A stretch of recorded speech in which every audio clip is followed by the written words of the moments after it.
Welcome to the Secure Transportable Data Center leveraging VMware.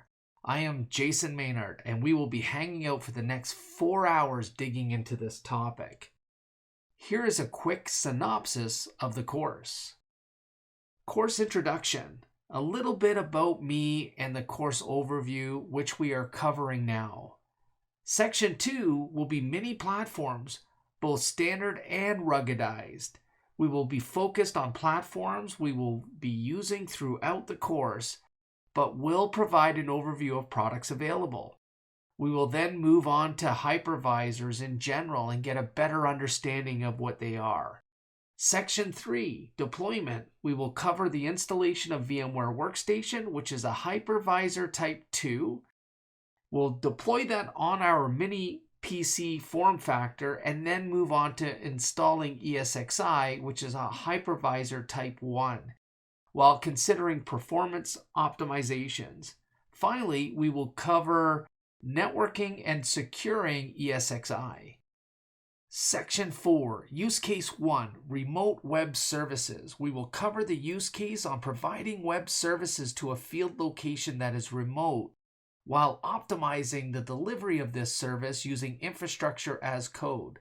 We will use Terraform, which is from HashiCorp, which provides our infrastructure as code capability, and we'll use Cloud Initialization, which provides runtime customizable configuration for our deployment. Section 5, Use Case 1 Deployment. We will continue to get our hands dirty and build what we've learned thus far. We will leverage Terraform, Cloud Init, and the operating system of choice will be Ubuntu. We will also look at auto deployment. Moving on to Section 6, we get into Use Case 2. This is Security Analytics. We will cover the use case around Security Analytics and why this could be an option to get additional insight into these remote locations. The platform of choice is going to be Security Onion, and once deployed, we will trigger a few alerts and review them within the Security Onion platform. Section 7, Use Case 3, Red Teams and Tools. We'll provide a use case overview and cover off what are red and blue teams, and we'll explain a little bit about DevOps and DevSecOps. We'll move into Kali and Metasploitable. We'll provide a good understanding of what they are, and then we'll start the deployment of both Kali and Metasploitable, and we'll compromise the Metasploitable platform using Metasploit.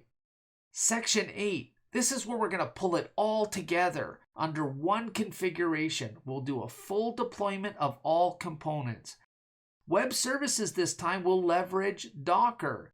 We'll have Kali and Security Onion automatically deployed as well. And then we'll use a single Terraform configuration and scan and map the network using Nmap, and then test for that vulnerability that everybody's fighting with as I'm recording, Log4j. Then we'll review the alerts in Security Onion, and that'll close out this course.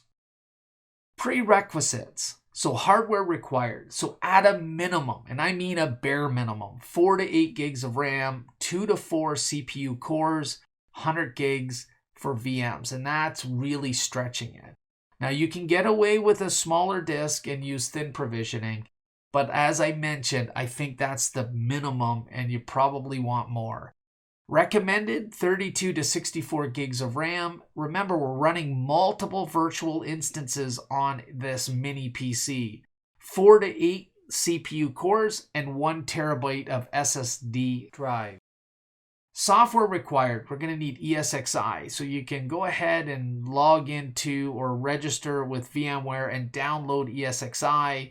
VMware Workstation, you need the player. Ubuntu, free download again. This is going to be our operating system that provides the web services. Terraform, there's a free download to be able to access Terraform, and that's going to be the element that we use to provide infrastructure as code. Then we get into Kali 2021. There's a free download there as well, and then you can register for Metasploitable 2. This is a vulnerable operating system that we're going to leverage. And then finally, Security Onion as well as a free download. And as we move along, obviously basic understanding of operating systems, Windows, Linux, the command line is going to be helpful, but I show you everything. There's nothing here that's going to be missed. We're also going to use Nmap and Metasploit, and again, I'm going to walk you through each one of these as well as we use them. All right, we got to run with our portable data center using VMware. Let's get started.